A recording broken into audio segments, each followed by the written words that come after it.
Welcome guys, ciao guys, and welcome to another episode of the Personal PR Show. And today I'm so excited to have Tanya Lopez here with us. She is an event designer and an event. Tanya, what's exactly your title? Because I get confused with experiences and events and so on, and I love them all. Sometimes I get confused. Okay, your exact title is, let me see. Event strategist and experience designer. Exactly. Tanya, welcome. And one of the first questions that I will ask you in a second, after we've done, all of the pleasantries, is what the difference is between an experience and an event.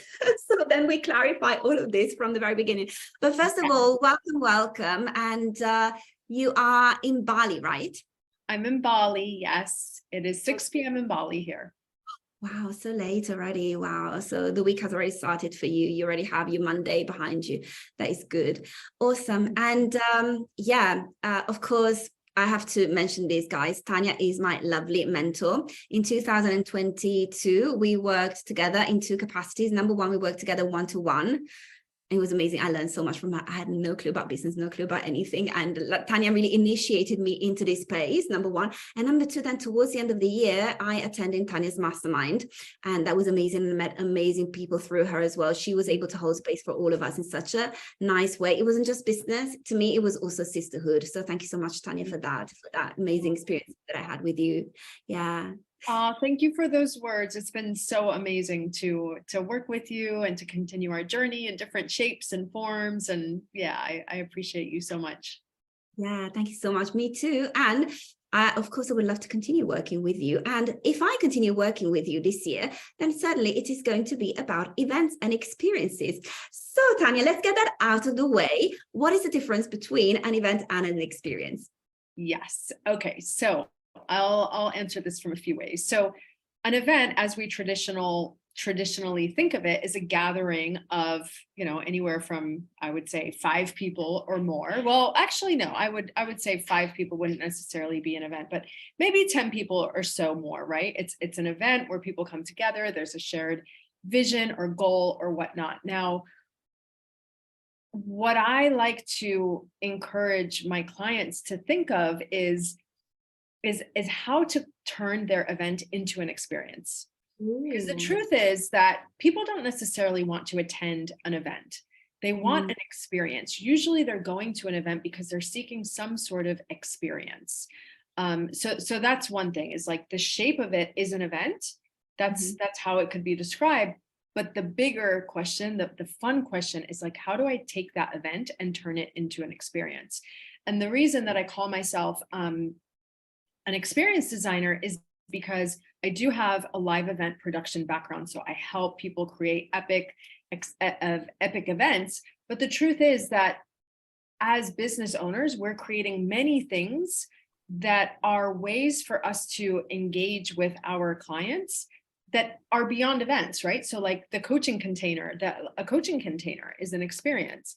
The mastermind that you were a part of is an experience. You could do workshops. I mean, you could even do like a ritual for a small group of friends or, something like that. And that in itself is also an experience. So that's a few ways to describe it, because really beyond what I love to think of myself more than just like an event producer is an experience designer. Like, how do we take people through an experience? And sometimes that experience is in the shape and form of an event, but really almost anything has the opportunity to be an experience.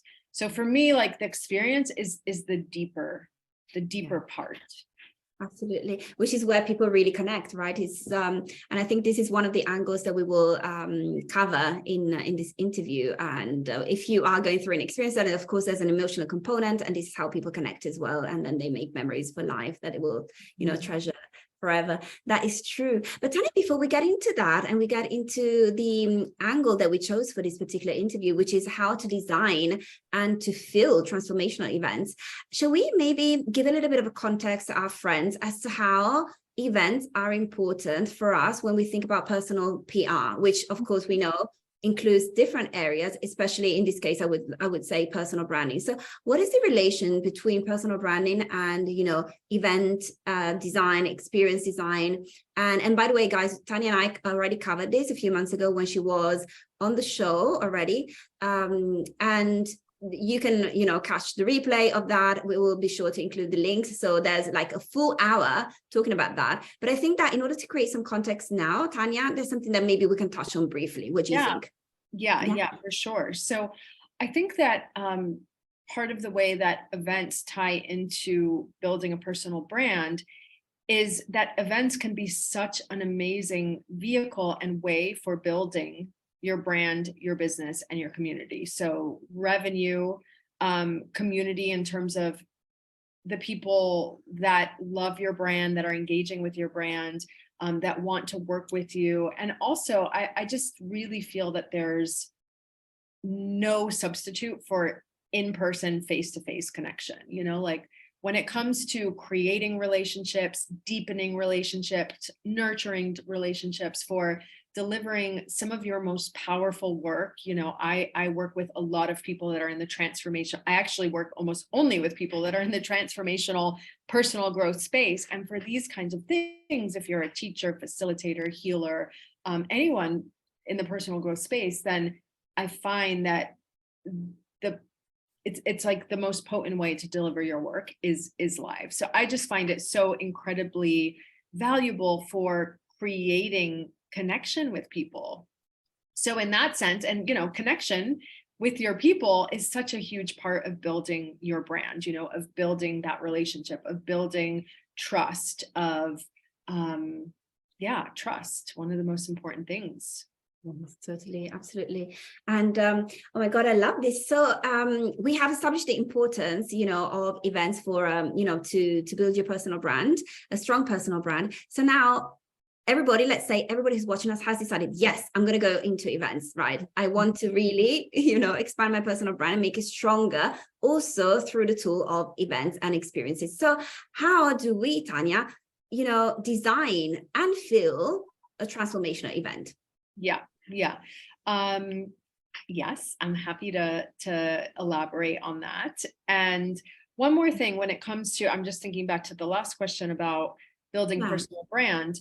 You know, another thing is that events can be not only like really great for deepening relationships, but also really great for creating business, right? So for example, you know, we're talking a little bit more about live events, but online events can be so great for giving people a taste of your work, inviting them to work together. That might have been how you came into my world, actually, was through a masterclass, you know, through a workshop that I host online, where I'm giving people an experience, a taste of working together, and then I'm inviting them to work with me in a deeper way, right? These can also be done live, like, you know, women's circles or a workshop or a mastermind or anything that it brings people into your world, introduces them to you, and then you make that invitation to work together in a deeper way, right? So this is another way that I feel like events could be a really great strategy around building your personal brand. Okay, and then to go back to the other question that you asked, remind me of the question again. So we have all decided that we're going to go into events in order to grow and solidify our personal brand, right? How do we create? How do you start? Where to start? Yeah. So I would say that you want to start with getting clear on your intention. Getting clear on your intention. This is so important. I feel like this is where everything stems from. So you want to get really clear on why am I doing this event? And try to find the deeper meaning, right? Because it's not just like, well, I'm doing this event because I want clients, or I'm doing this event because I said it was included in my, you know, my mastermind package, or, you know, like find the deeper reason of why you want to do the event. And honestly, if you don't have a really good, deeper reason, events are probably not your thing.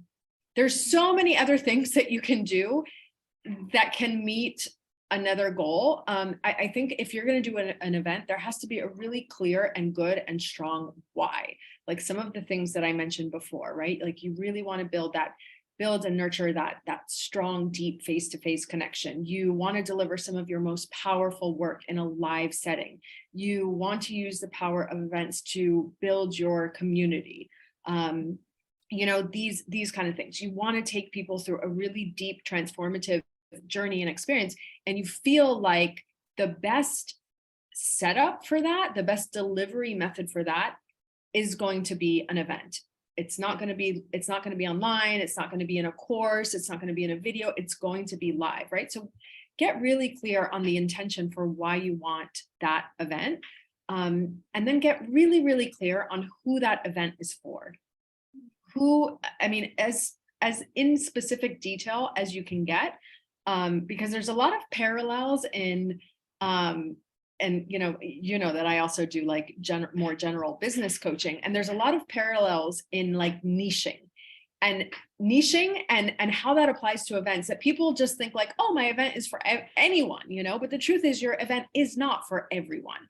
And so it's important to get really, really clear on who exactly your event is for at a really deep level, so that you can speak to them and you can curate and craft your event to really meet the needs and wants and desires of that particular, person. You can start to expand and think about bigger things like, okay, where do I want this event to be? How big do I want it to be? How many people are there? How many days is it? What is the content going to look like? You can start putting together a budget. These are the next sort of practical and logistical things that would come into play. But the absolute essential thing is to get really, really clear on, why am I doing this? And what do I want people to experience? What do I want people to walk away with? Whether that's, a feeling that they have, a new skill that they have, a sense of belonging and community. It might be a long list of things that you want people to walk away with. But get really, really clear and intentional on that. And also what your why is, right? Like, what are your goals? Like, is it to build community? Do you have a certain revenue goal? Is it, to generate a certain amount of business, right? Like, get really, really clear on your why and who it's for. I would say that is the absolute first step. And then from there, you can go into some of the logistical planning things that I mentioned.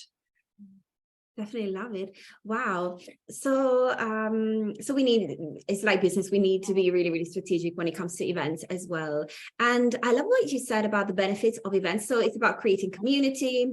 You can use events to create community. You can use events, of course, to upsell. Maybe, as a platform to sell other products. That could be like, I don't know, like a mastermind or one-to-one program with you. Exactly. I love all of this. And do you think that when we set our intentions and maybe our goals for these events in terms of, I don't know, community, in terms of audience, in terms of, also upselling, do you think that we need to create a hierarchy, like really say, okay, I know that this event is going to produce multiple benefits, like the ones that we've just mentioned and more, but my main goal is, for example, to actually do some upselling, for example, or to build community. Is this something that we need to, prioritize in that arena as well, or what would you say? I would say, like, usually what I recommend is to have a few kind of goals in a few different areas. So yeah, you'll definitely want a revenue goal, right? And so maybe your revenue goal is based on the event itself and, revenue from like ticket sales of the event, but also like back end, like make an offer, as you mentioned, give them the next step. What is that? And that would also count as your, revenue earned from the event. So you definitely want to have some clear financial goals around your event. And I also really love to set like a few other like KPIs as well. Like, that I'm very much about setting like process oriented goals. So there could be like a process oriented goal. It could be something that you want to learn in the process of creating this event. It could be something about the reach or the impact that the event has, right? And the impact that the event has could be based on the number of people that attend the event. It could be based on the number of people that choose to work with you afterwards. It could be like the number of people that register, whose like emails you get that then, come into your world and that you can potentially work with and impact in that way. And then the other goal, at least one goal that I think is really important to set, is what do you want people to say about the event, right? Like, what do you want them to, this is a goal around the attendee experience. What do you want people to walk away saying about your event? How do you want them to feel after the event? And this is something that like you can understand by having conversations with people, by feedback surveys. You know, feedback surveys are really, really great in terms of like really understanding, like, would you recommend this event to a friend? You know, on a 1 to 10, like, how much did you enjoy the speakers? How much did you enjoy the parties? How much did you enjoy, you know, whatever. So I think those are a few buckets that are really important in terms of, you know, what is most important. I think that's kind of more of a personal preference. For some people, it might be like, okay, my number one thing is the financial goal. For other people, it might be, you know, my number one thing is, you know, building community, bringing a certain number of new people into my space. And so I don't think there's necessarily like a right or a wrong hierarchy. I think it's just important to have different goals in different categories of the business. Wow, I love this. So let's recap. So we are sold on the idea of, you know, using events as a part of our strategy. And of course, if it's applicable, as you said, of course. So we have, let's say, made the case for events. Now we know how to approach events, let's say the designing of events. So we have to have intention and strategy and so on. So now how do we actually start creating the event itself? And then of course, the next question would be, how do we promote it? How do we fill the event? So I have identified these 4 stages, if it's fine with you, Tanya. Yeah, definitely. So the next stage you said is creating the event, and how do you go around about actually creating the event? Yeah, so here we would get like really practical and logistical. And, you know, a few things that you want to get really clear on as soon as possible are, how many people is this for? Where do I want it to happen? How long is it? How many days, right? And from there, you can start to put together like a very rough agenda. Like, very rough is fine in the beginning. Like, so for example, it's like a 4-day event. We start at 10 a.m. and then there's, you know, speakers, or there's breakouts or workshops, or, you know, whatever. And you kind of just create like a very rough idea of your agenda, super rough to begin. And then what you want to do is you want to find a location. You want to find a venue that is the right number, for the right size for the number of people that you want to have. You want to choose dates, right? And I mean, each one of these has a lot of things to consider, like, for example, what time of year it is, for where you're organizing an event. You don't want to organize an event in Europe in the winter, for example, right? Like, these little considerations that you want to think about. And then you just start putting all the pieces into place in terms of like confirming the venue, finding what partners you need for it, and, you know, taking the steps from there. And usually you don't need to have like everything completely created by the time you start to like market and promote it. It is good to have certain things in place. I would say another very early stage thing to do is to create a budget for your event. This is really, really important. So, you know, you want to figure out what your pricing strategy is, how many tickets you want to sell to how many people, and at what prices. And then depending on that, you'll start to see like, okay, what's my budget? What are my expenses? The expenses that you have are going to depend on what kind of profit margins you want. And working with a budget is just absolutely essential, because it's basically your roadmap, right? It's your roadmap to follow. And if you don't follow it, then you don't know if your event is going to be profitable, or you know, you really need to stick to that budget. So this for me is like a key part of that process as well, like creating the budget. What else? I mean, there's so many steps that are involved in creating an event, and it also really depends on the size of your event, right? So there's very big differences between a retreat that's for, you know, 10, 12 people versus a large scale event that's like, you know, 300 people. Can you hear me? I can, Tanya. You are frozen, but I'm checking on my phone as well if you're frozen there too. Okay, you are back now. We are back on Zoom Okay. and on Yeah, Facebook. I could see things were a little bit frozen there. Yeah, but we could hear you all along, loud and clear. Okay. Okay, amazing. Amazing. So yeah, as I was saying, it really depends on the size of your event, and I'm just keeping it like super top line, but these would be some of the steps that I would recommend to do early in the process. Mhm. Absolutely. Wow. So we're getting into the tactics as well. And I would say that for myself and maybe for other people as well, that having to consider the budget all the time is actually quite not tedious, but quite, let's say, overwhelming, because right, but it's something that needs, like you said, it's essential. It really needs to be done from the very beginning until the end. And there are milestones as well, because I mean, this is something that, of course, I think overwhelms a few people. Because of course, when we are actually creating the program, we would love to have the best speakers and the best experience and the best food and the best accommodation and everything together.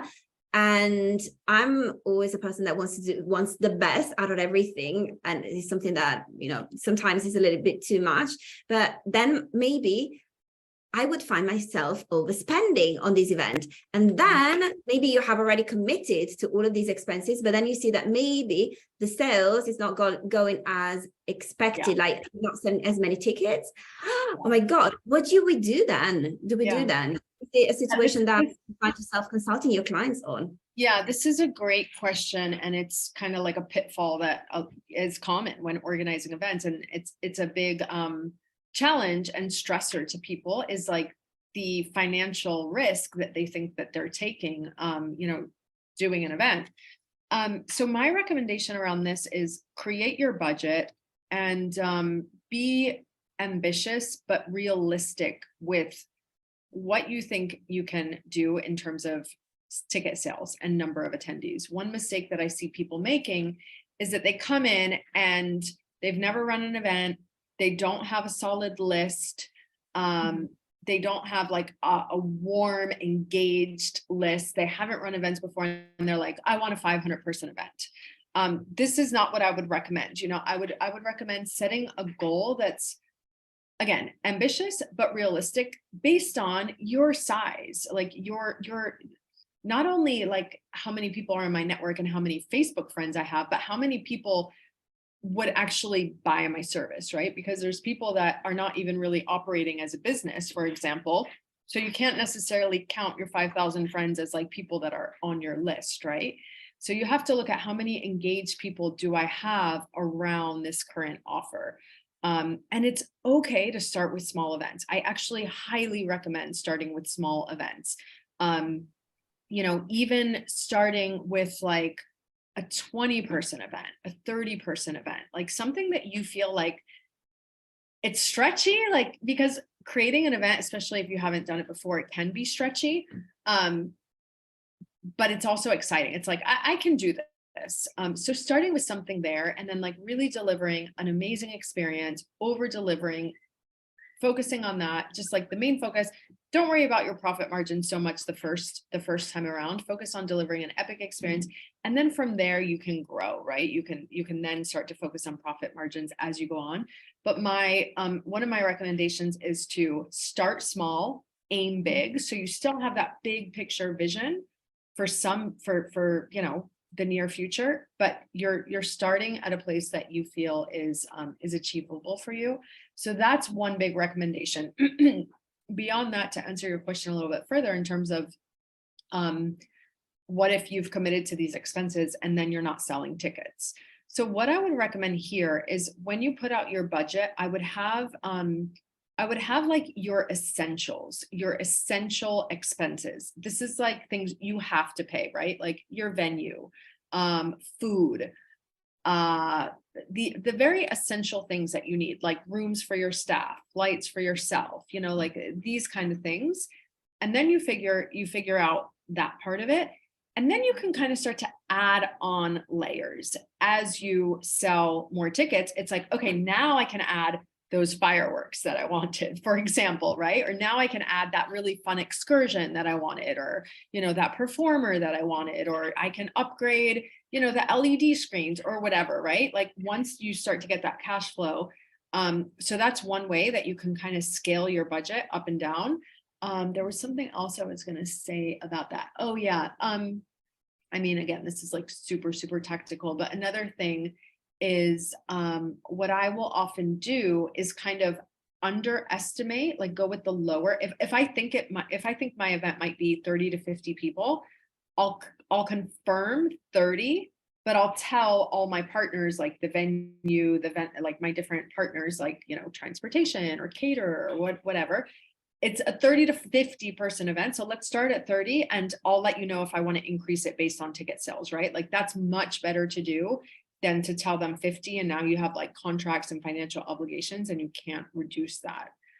Usually hotel contracts have certain like attrition and cancellation clauses where you have a little bit of flexibility with that kind of thing as well. So those are a few recommendations that can really help sort of reduce that financial risk and uncertainty. Oh my God, I love how the area of event design actually allows you to think strategically. It requires you also to think strategically and tactically at the same time.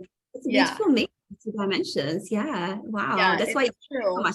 It's very strategic and at the same tactical too. That's one of the things I love about events actually is I get to play in that like big picture, visionary, creative, strategic place. Like it starts there.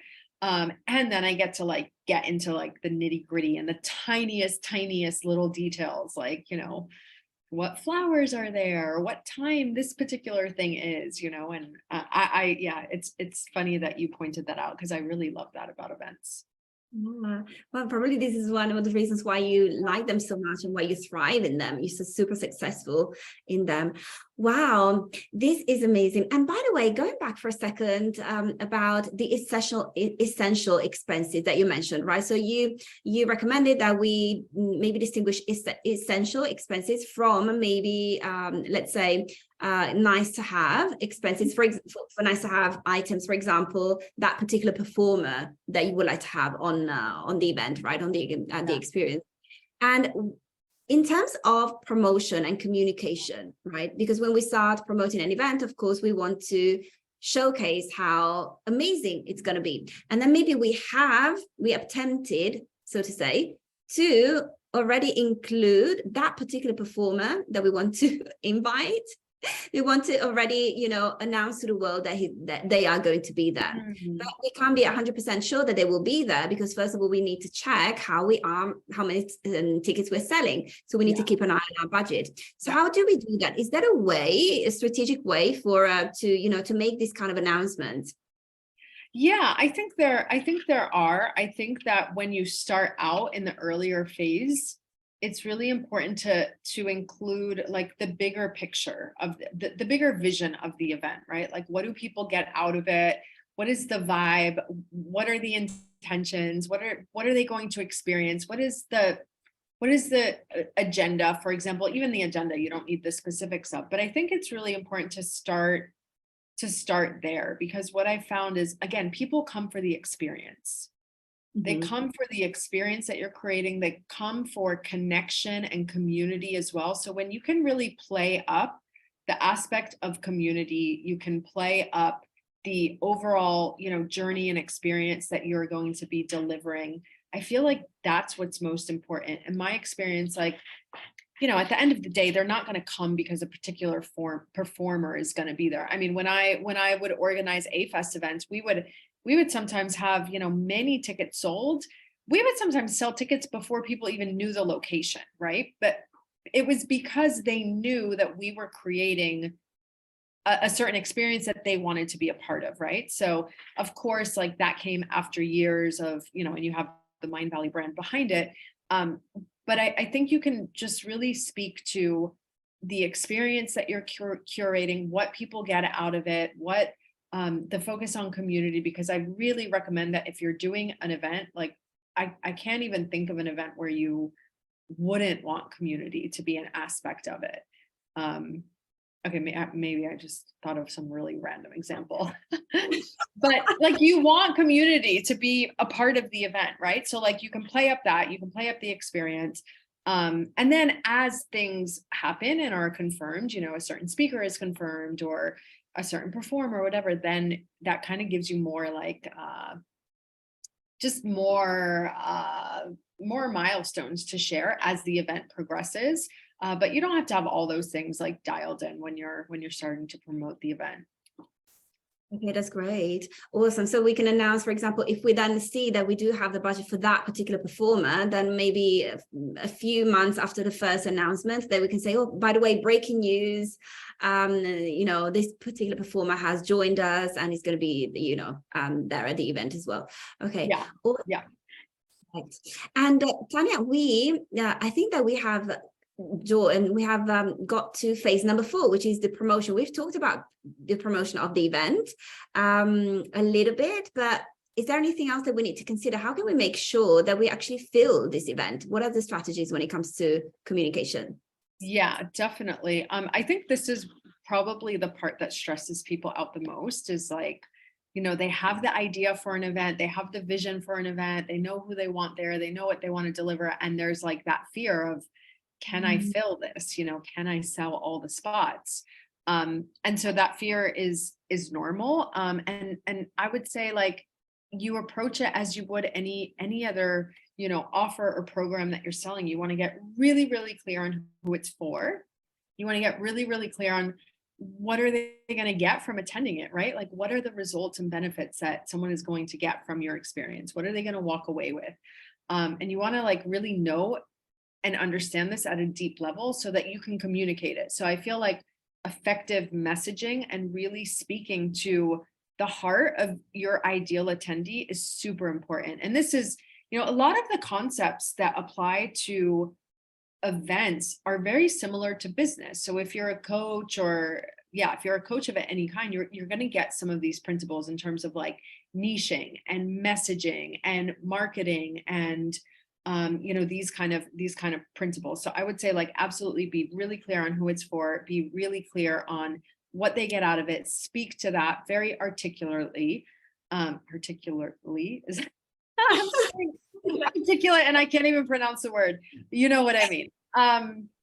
Messaging. And then I think another thing is like it's very hard to answer this question because it's going to vary so much depending on your profile of event, right? Like how big is it? What is the focus?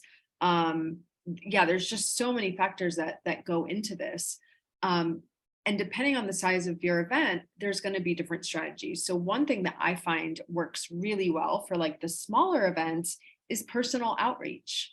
Like literally making a list. Like I did this when I was organizing a retreat for Egypt and COVID happened and I had to cancel it. But I actually just like imagined being on the boat in Egypt and sailing down the Nile. And I was thinking like, okay, who are the people I would love to have there? Based on, again, like the experience that I'm creating, the vibe I want to create, what we're going to be doing.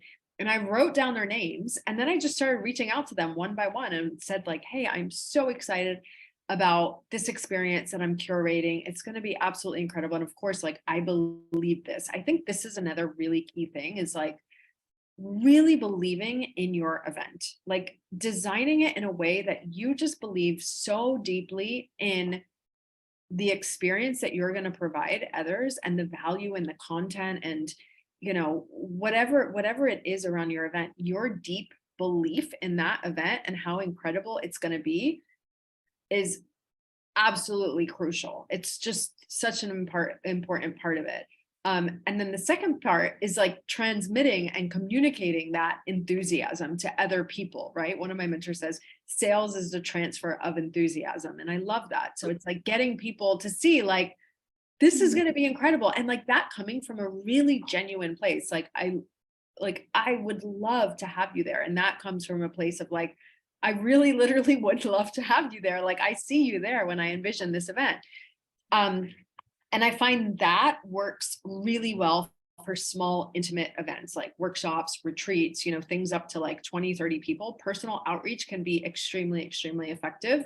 And also just having conversations with those people to understand like what's important for you right now, and seeing if your event is a match to that. For the larger events, then of course you get into like the typical things, right? Social media strategy, email marketing strategy, paid ads, these kind of things. But again, it's kind of hard to say like a one size fits all thing in terms of how to fill events, because it's just so, it's so dependent on the profile of the event. The last thing I'll say about this though, is that it's really important that your marketing strategies fit you and your profile and your personality and the event and the audience, right? So for example, if you're a person that never opens emails and like literally never buys anything from emails, email marketing strategy might not be the right thing for you.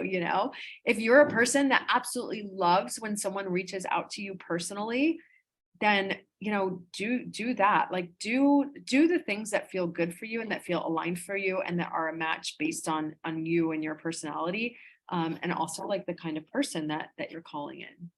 So those are a few tips, but that's that's quite a big topic that depends on so many factors, but I think those are like pretty applicable across the board. Oh my God, Tanya, you have given us so much value in just half an hour, 40 minutes. And it's so many actionable items that we can already implement right now, today, this week, right? And I am sure at the same time that for you, this feels just like scratching the surface. Yeah, definitely. But it's both. It's like, I mean, we did cover a lot. It really is a big picture, like super quick download. And, there's just so many nooks and crannies to explore in every one of those areas that we just talked about. So yeah, I totally agree. Oh, this is amazing. Well, Tanya, unfortunately, we are approaching the end of our conversation today, but I would like to ask you a question that I ask everybody, and I always get different answers. You already were asked this question by me a few months ago when you came on the personal PR show, and let's see how you would answer it today. So what is a question that I haven't asked you over the past, 40 minutes, but I should have asked you? Oh gosh, I don't remember this question. I don't remember the question, and I don't remember how I answered it. A question you should have asked me that you didn't. I would say, where can people connect with me? That's a good one. That was actually going to be my next question. Not the next question, but the next thing that I would say. So perfect. We are done already now. No, but where can people find you, Tanya? And about events. Yeah, if you could link to me in the comments, that would be amazing. And yeah, we can connect on Facebook. And actually, I started a free Facebook community recently for event and experience creators who are interested in hosting transformational, profitable events. So if anybody's watching this and they would love to be a part of that group, then you can just direct message me on Facebook, and then I will drop you the link, and I would love to invite you to that group that we have. Guys, I'm part of that. On Facebook. Sorry? No, I was just saying, Tanya, that I'm part of your group and the value is amazing. So guys, you have to join it now. Oh, yay. Jessica. Yeah. So I would say that's at the moment, that's probably the best place to connect. And then we can follow you on Instagram as well, right? Because you have beautiful images on Instagram, especially from your life in Bali. Yes. Thank you. Yeah. My Instagram is hi.Tanya Lopez. Exactly. Guys, if you want to dream about your next visit to Bali, follow Tanya on Instagram. Or if you want to plan an event in Bali. Oh my God, that would be even perfect. So we get to bring the two things together, events, like throwing an event, and at the same time experiencing Bali. What a great idea. Yes, I will come to Bali with you next year. I'll be there with you. I would love that. Yes, perfect. Okay, great, Tanya. Thank you so much for your time. This has been amazing. Please come back to the Personal PR Show in the next few months. You're always welcome. Thank you. And in the meantime, lots of love to you. Lots of love to you guys too. And I'll see you this afternoon, Central European time, for another episode of the Personal PR Show. Thank you for having me. Bye. Bye, everybody.